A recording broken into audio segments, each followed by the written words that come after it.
Hello everyone and welcome to the latest episode of SUGTalks. I'm Craig Dale, your host, and together with our special guests, we'll take a deep dive into the topics, challenges and opportunities facing SAP users today. Please make sure you subscribe so you never miss another episode. I'm delighted today to be joined by Simon Nichols, founder and Wellbeing Director at Thrive. Welcome back, Simon. It seems ages since we've actually had a chat. I know. I was thinking about this, and I'm not sure exactly when we did record the last one, but it wasn't as sunny. I seem to recall when we did the last one, and for me, it's an absolute pleasure to be welcomed back. That means I hope that our listeners are actually enjoying what we talk about month after month. I'm absolutely sure you will. Because today's episode, we're going to be focusing on how people can step outside of their comfort zone. And, given that theme, I thought I'd ask you a question about, where do you feel most inside your comfort zone? And what is that you feel most at peace doing? Wow. I love being with my family, and in particular my children and grandchildren just bring me joy.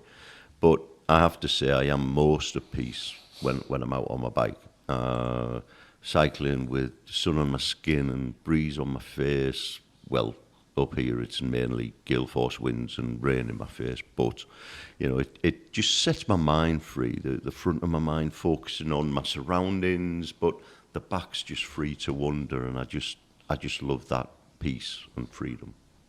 And you, Simon? That's a fantastic question, because I thought it was going to go the other way. And I thought originally you were going to ask me about a question about being outside of my comfort zone. And I thought for a very small moment you were going to ask me a question about sport again, No, I've learned my lesson. which would have completely taken me outside of my comfort zone. But as you asked me, what puts me in my comfort zone? Well, although this is not a particularly good subject for podcasts and radio, my current location is I'm on the beach. Quite literally, I'm in Cornwall while we're recording this, and I would say that is one of my comfort zones. Being close to the sea, it's something that both me and my wife absolutely adore. And we're very lucky this week. I had a couple of clients that I was visiting, and so I've decided to we do working from home. Well, this week, Matthew, this week, Craig, I'm working from Cornwall, and it's absolutely fabulous. And just being able to go out and on the beach. So I'm here with my wife, I'm here with my dog, and I've got access to the beach, the sea, and it's just, for me, that's my comfort zone. Perfect. Cornwall is an absolutely beautiful part of our country, and what's the saying? Life's always better at the beach. Life is always better at the beach, although looking out the window now, I can see there's quite a lot of people on the beach, so I'm quite happy to be inside recording this with you. Well, hopefully you won't keep you too long and you can get yourself out there enjoying everybody else. And just to get us started, Simon, I just wondered if you'd like to talk about how our comfort zones have perhaps changed during the pandemic, and what impact do you think that's had on everybody's mental health? It's fascinating, isn't it? Because we use this word comfort zone, and we use it quite, what's the word I'm looking for? It's something that we decide that if something's too difficult for us, or if something isn't working for us, we often describe it as I say, outside of our comfort zone. But who defines what that comfort zone is? Who's to say that something is too difficult or something? Well, it's ourselves, isn't it? And so we put this artificial barrier around ourselves. Now, we've been doing a lot of work with firefighters recently. Where's their comfort zone end? But they're trained to have this huge comfort zone. However, for an individual that's prepared to risk their life, to go into buildings, to do, but someone to come and speak to a school, actually that's outside of their comfort zone, because they're happy when they're at the forefront of danger and fire, and that's totally in their zone. But you take them out of that energy and out of that location, and in talking in front of people, and they go to pieces, and that fight and flight kicks in. And, we might talk a little bit more about how that stress interacts our comfort zones later. And you think, well, hold on, that's really easy talking to people, isn't it? And you and I do it all the time. We get up on stage and we talk in front of thousands of people, and it's like, it's a walk in the park. And yet for me and you, actually going, I'm at my worst when I'm on a training course with like 3 people. Actually, it's 3 people that freak me out. And not because but I just know that I'm going to have 3 people directly interacting with me, whereas it's much easier for me to interact with 100.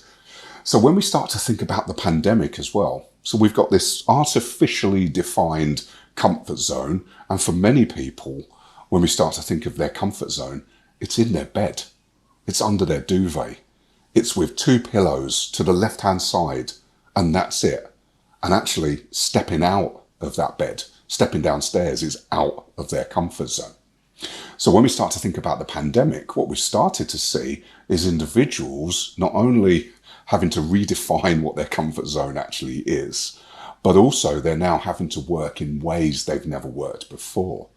And we're starting to see, hybrid working now, and 4-day weeks as well. I mean, the biggest are being touted as the biggest social experiment.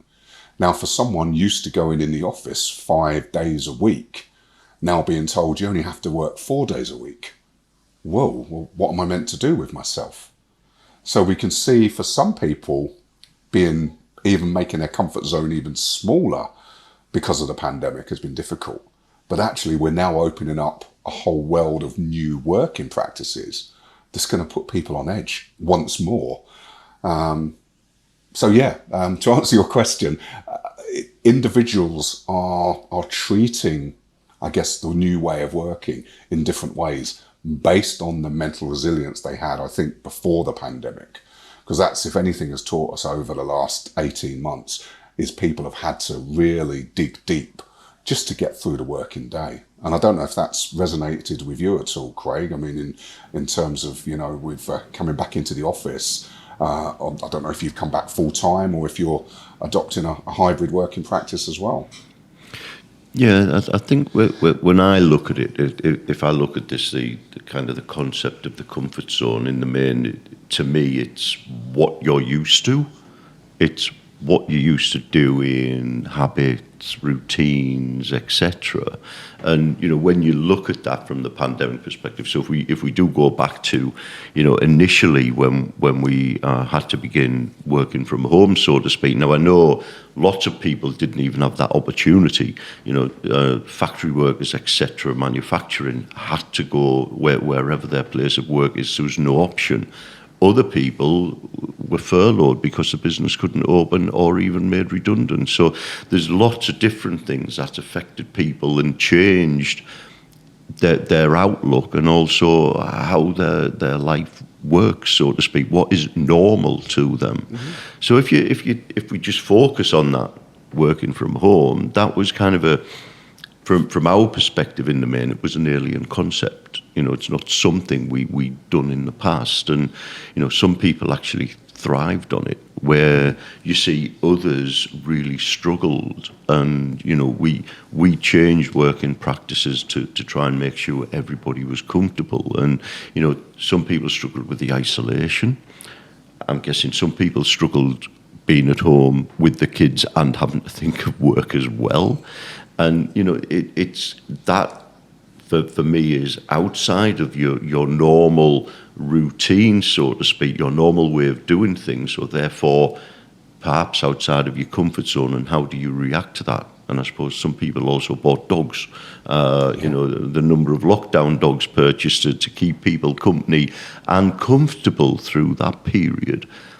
But now as we move on to where we are today, especially in the UK, and that drive to bring people back to the office, what was alien before and a step outside the comfort zone is now comfortable, and we've got to try again. And does that bring out, more anxiety perhaps when people are looking at, oh God, I'm really happy working from home, and now people want me to go back in the office? Well, it's brilliant that you use the word comfortable there quite a lot, and I mean, we often don't associate that with the word comfort zone, because we think of this zone as this arbitrary, artificial force field that we have around us, as you say, that keeps us safe. But you're right. When we start to use the word comfortable, again, we've got to look at what comfortable actually means to people. To, a nice, comfortable pair of slippers, as you say, I'm used to this. This is what fits my life.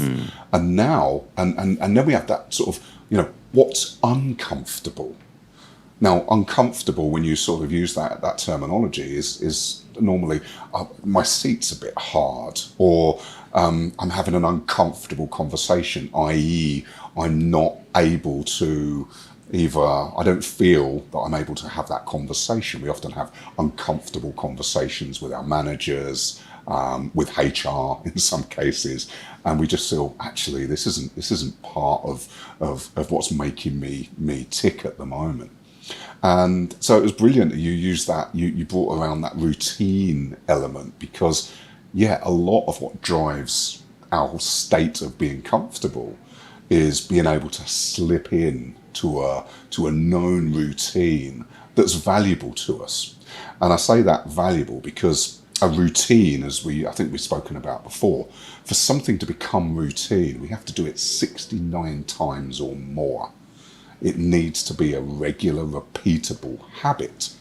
That's why when we get up in the morning, we can put our socks on, we can put our boxer shorts on, we can put our t-shirts, we can put our jeans on without even thinking about it, because we've done it so often. We can, for individuals who are, and you and I have both seen them, because even though we're amazingly good travellers and we've been around the world and so on, we're not as good as the people that always go to the same spot on the train station, on the platform edge, and they know exactly when the train is coming in, when the doors are going to open. They know it's going to take 4 steps to their seat, which is always going to be free. And you just think, wow, that level of dedication of being that commuter. But actually, suddenly now that was taken away from me. So it now feels uncomfortable for me to go back into that zone. I'm missing the fact that I can't remember where to stand on the platform. And you're right, because what that starts to do is that starts to heighten our levels of anxiety. And what happens when we heighten levels of anxiety? Well, that kicks in our fight and flight response, which makes us then more fearful of doing something which used to be comfortable. And in some cases, we've now found that actually going back into that space and doing that commute, actually, I don't feel right doing that. And whether or not that's still the hangover from, the fear of COVID, the fear of not being well, we've now started to see people avoid public transport. So when we start to think about that comfort zone being broken, we're now starting to see people making deliberate avoidance tactics. And why are we doing that? To protect ourselves, to build that safe space around us, to build that buffer zone. So actually, are people comfort zones? Are we expanding them in our home environments, and we're reducing them when we go out to work? And actually, I used to love the commute, and now I don't feel comfortable. I'm not sorry, Craig.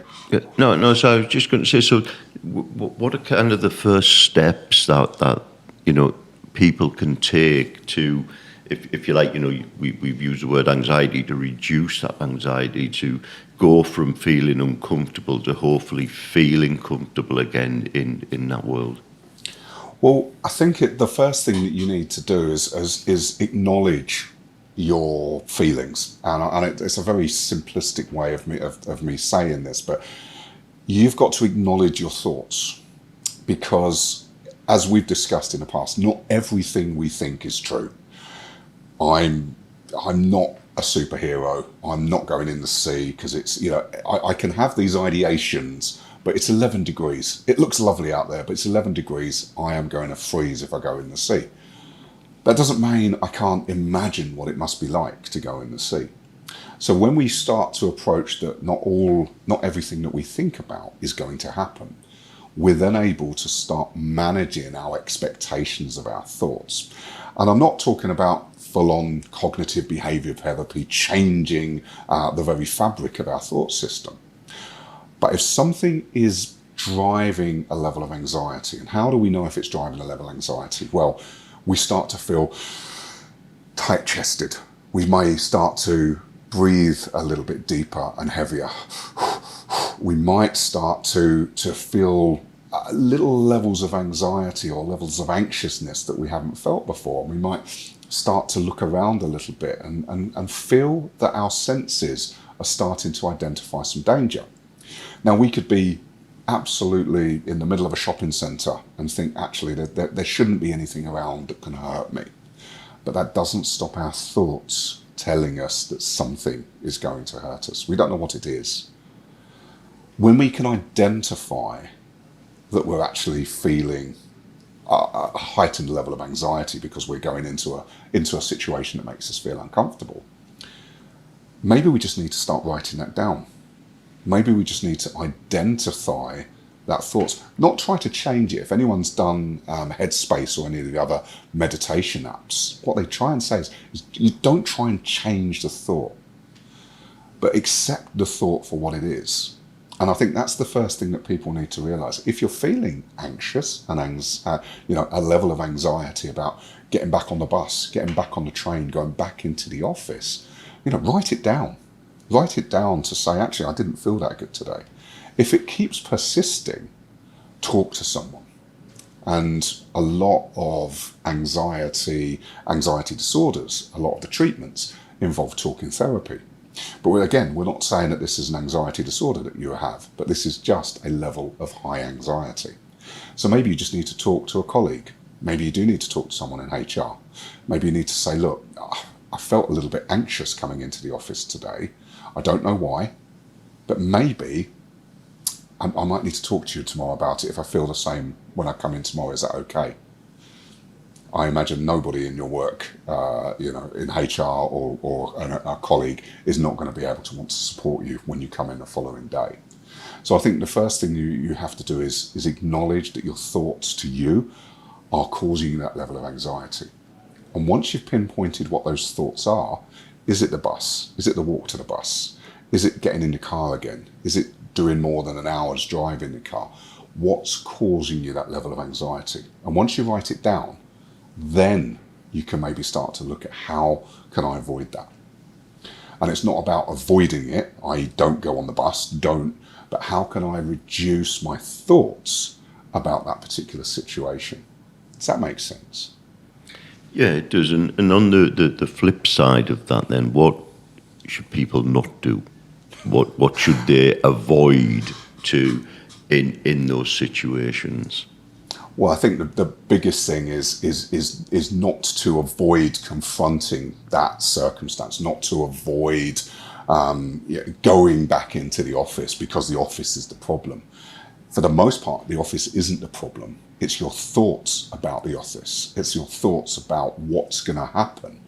That's where the problem lies. So when we start to, and we're not talking here if it is giving you abject fear or panic attacks, then of course, you need to make different steps to overcome those particular obstacles. But for the most part, if it is just those thoughts and feelings, remember we talked about thoughts, feelings, behaviours.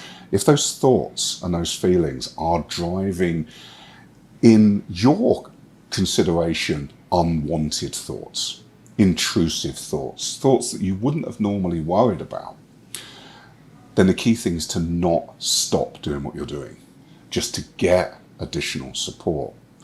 And one of the key things is to not talk about it. This is not a time for you to clam up and say, I don't know what, I'll get through this.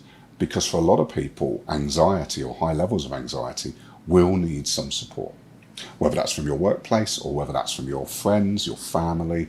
So I'd say the key thing, Craig, is to not talk about it. Find someone to share your feelings, share your thoughts with. That way, you'll both be able to maybe interact to change your behaviors. And I think that's what we're trying to do here is to not avoid doing something just because it worries you, but to find ways of dealing with that thought so you can look at it in a different way. Yeah, thank you. And so when you're looking to try something new rather than something you're used to doing, are there different approaches needed?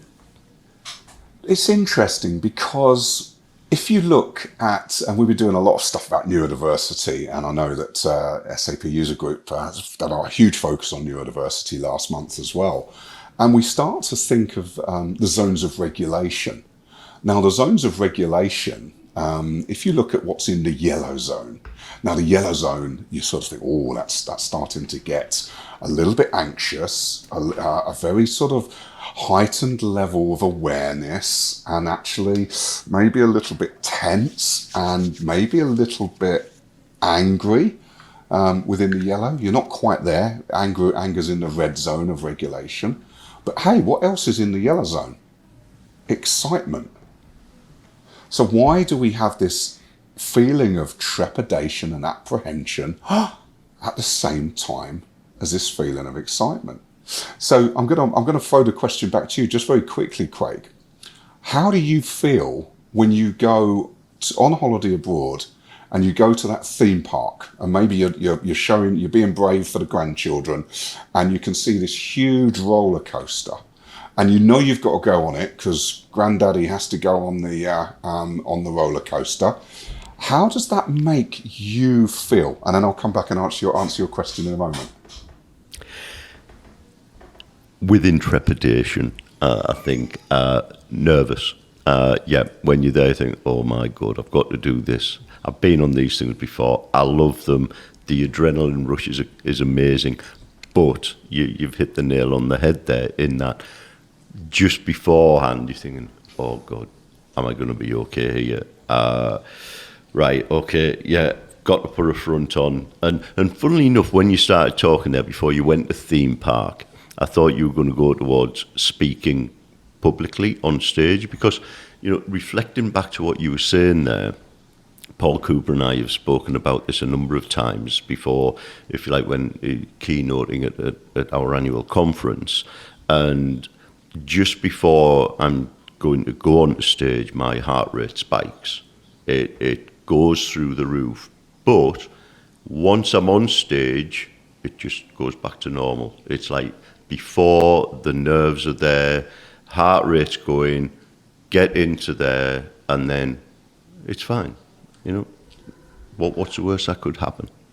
Exactly. Now, with that last statement, what's the worst that could happen? Don't ever ask someone with generalized anxiety disorder, because they'll give you a 25-minute answer of exactly what the worst is going to happen. But it's brilliant, and thank you for your answer there, because what you did, you drew every single aspect that I wanted to draw out of it. You drew adrenaline. You drew, I've got to get through it. And what we're perfectly describing there is our body's way of warning us of something that, even though it's exciting, we know it's going to be fun when we get there, even after that first tick, tick, tick, tick, tick, tick, tick, tick, tick, tick, whoom. And that's exactly what you described when you talked about that speaking. You stood at the side of the stage and your body went, right, Craig, we can do one or two things. You and I, we can go to the toilet and we never have to come back here again. In fact, we can continue walking out and we can get back on the train and we can go home, we can get under our duvet and everything will be all right. The other Craig goes, come on, you know we can do this. Big deep breath, boom. Your body went into fight mode. It completely, that adrenaline, cortisol, all of that was flooding into your bloodstream and you went, right, let's do this. And that's exactly the feeling that we get when we go onto that roller coaster. Right, let's do this. Whew. Well, that wasn't too hard, was it? And as soon as we realised that that wasn't too hard and we're up there on stage and we're talking to people and you know what, it's just going really well. Everyone's laughing at my jokes and I'm doing much better than Paul. You can see and actually that's when you start to feel better. So what happens then? You get your dopamine hit. You get your dopamine, which is that, oh, the feel-good feeling. You get your oxytocin, you're connecting with all the people you're speaking to. Your serotonin levels your mood stabilizer starts to kick in. And all those endorphins, because your heart rate is like through the roof at this point. So you start to release the endorphins because I've overcome this. And once I've overcome it, that feeling of relief, that feeling and that flushes out all the adrenaline, the cortisol, our heart starts to beat fast, slower, and we start to calm down. So going back to your original question, how does someone cope with these new changes, with this level of uncomfortableness? Well, for the most part, you can choose one of two things. You can fight it, or you can flight it. You can run away. You can decide that I don't want to do this. And if that does mean talking to HR and saying, actually, I can't come back. I can't come back on Mondays and Tuesdays. I can't come back on Mondays and Tuesdays. I need to find a workaround. But it could just be that actually you just need to talk through with someone why you're having those feelings of anxiety. Because when we start to unravel or unpick why we're thinking the way we are, we'll then start to feel a bit differently. So if anyone does have a new challenge, maybe they've got a new job coming up, maybe they've got a presentation, maybe they're speaking this year at SUGFest, and this is their first time of doing it. Well, who's the perfect people to talk to? Craig and Paul. What do you do? How do you get through it? How do you stand up there on stage? Do you imagine everyone naked? Is there some hints and tips? Because don't get me wrong, listeners. Young Mr. Dale and young Mr. Cooper, they've had some training behind this as well on how to present to people, how to talk to people, and yet they've still got that super spark and they get excited by doing that year on year. But they can give you loads of hints and tips. I'm not saying that they're going to set up a talk in surgery for people, but again, you're going to have people in your organisation that you're going to be able to go and talk to and ask them why and how they get through what they get through time and time again. I think that's a great point. If you go back to what you were saying earlier about acknowledging and then talking and sharing and not being frightened to share, and ask questions and learn from others. And on that point, when you were talking there about taking a breath and walking on, I always remember one of the tips from Richard Newman of UK Body Talk. He said, before you go out or you speak, take a big breath out because your body never forgets to breathe in. Yeah. And that just centers you. And always remember that one. And just going back to something we were talking about earlier and about comfort zones and feeling comfortable in routine. Is routine a good thing or a bad thing in that case? Ooh, there's an interesting one. I normally pose these types of questions on my courses. As you know, is stress a good thing or bad thing? And people go, good and bad. And people go, is anxiety good, bad? And I think I'm going to be I'm going to do what quite a lot of people do. And my son does. I don't know if this is just to annoy me, but I ask him if he's having fun. And he goes, comme ci, comme ça, which, as you can remember from your schoolboy French, is, a little bit of this, a little bit of no. And I think routine is very much the same there. Some people absolutely thrive on routine. They need it in their life. They need to know when something can happen and when they need to be at a place. Other people thrive on the complete opposite, the lack of routine, and throw people in at the deep end. And you'll have had guests on this podcast. You'll have had people that have got, right, I need to know exactly what the questions are, when they're coming, and I need to have my answer sheets in front of them. You know me, Craig. I know we get sent a list of the questions, and I remember reading diligently through them. And every time you're asking me a question, I'm like, oh, that's a really good question, because I like to work very much off the cuff, because I feel that my answers are better dictated in that way. And for those of anyone that's come on one of my the mental health sessions will know that although it looks pretty slick, I'm like a swan most of the time, just shuffling my legs underneath the surface while this serene thing glides through. So I think it really is a case of whatever works best for you. If getting up at 8 o'clock, getting into the office for 8:45, making sure you have your tea at 10:15, if that works for you, then use it. It gives you a severe level of grounding, which allows you to actually, if things are not going right in the rest of your world, at least you know at 4:30 this is going to happen, at 5:30 this is going to happen. So I do think routine really starts, and for people who have felt their mental health has gone adrift, individuals suffering from depression, individuals suffering from quite severe anxiety disorders, having that grounding, that stake in the ground, is a real clear way to help them think from 1 minute to the next. Okay, I'm going to do this in this hour, I'm going to do this in this hour. So yes, I would say for a lot of people, routine is the thing that basically drives their life. But for other people, they don't want to be constrained by that routine. I'm definitely not constrained by routine, I'm afraid. I think I'm a bit of both. I like certain routine, and like we were saying, I think you said earlier, you've got to do things 69 times before they become a habit or before they become a routine. Okay, my routine now is my body clock wakes me up between 5 and 5:30 every morning, no matter what time you go to bed. But that is a good thing and a bad thing. But just kind of as we come towards a close, and this is where I'm coming from when I say I'm a bit of both. Like, I like routine in certain things, but then obviously I like challenges and to move outside and learn and, learn more about myself, not just about things. Can we really grow or develop without stepping outside our comfort zone? I want to say you can't. That's what my heart is saying. My heart is saying in order to grow and develop, we've got to push our boundaries outside of our comfort zones. We've got to try new things. We've got to be exciting and energetic.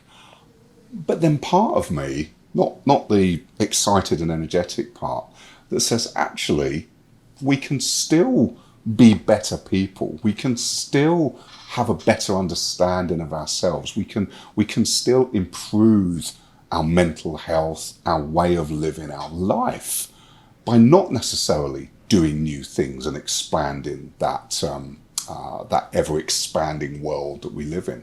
And the reason I say that is that I've got a couple of very good friends, and they literally just want to do this. And I'll describe this as a multitude of things. But they get up in the morning. They go for a walk. They're husband and wife team. They read the paper. They get on with their little business, and they call it their little business, and with the intent that they're going to retire soon. They're going to retire soon. They're only they're my age, late 40s, early 50s, and they're not really going to retire. What they're going to do is they're going to move to a different location where they can enjoy getting up in the morning, and so for them, life is they're expanding their knowledge, their wisdom, their mental health, their mental wealth by not trying new things, but just by creating, and let's go back to where we started, creating a comfort zone around them that for them is closer to the sea, is closer to their way of life, their way of living. And then the flip side of that is you've got the entrepreneurs out there, the people that are coming out of university and college and just striving to be the best that they can be. And right, we've really got to try these new things. And I think that's how we can perfectly describe that comfort zone when we look back at what we went through during that pandemic. And we will stop saying that at some stage, won't we? We will stop referring back to the pandemic phase, because people learnt new skills, learnt new crafts, did new things. And could you argue that they've enhanced their life? Of course they have. They've learnt new skills. In fact, learning a new skill is a way to keep the old grey cells. But actually, for those of you that didn't learn Esperanto or didn't learn how to crochet, your life isn't any less worthy. Especially if what you've done is, with that comfort zone, you've actually started to integrate resilience. You've actually started to integrate your away from stress, that reduction in anxiety. Because going back to my two friends, that's what they're trying to do. They're reducing anxiety in their life. They're reducing work stress. so they can live their best life. But I think however you want to live your life, however you want to expand your comfort zone, I think the first thing to remember, as we always say, you've got to put your own oxygen mask on. You've got to think of you first. That's the only way that you're going to grow, is by focusing on you. Simon, thank you as always for your wisdom and insights. It's a pleasure talking to you. And to our listeners, please do pop along to sapusers.org/events, where you can find all of our wellbeing events that we've run, and we record each one. So, if you want any help, support, or anything, come to the community. We will be here to help and support you through it all. And, thank you, Simon, again. Thank you to Thrive. And until the next time, stay safe, stay well, and keep washing your hands.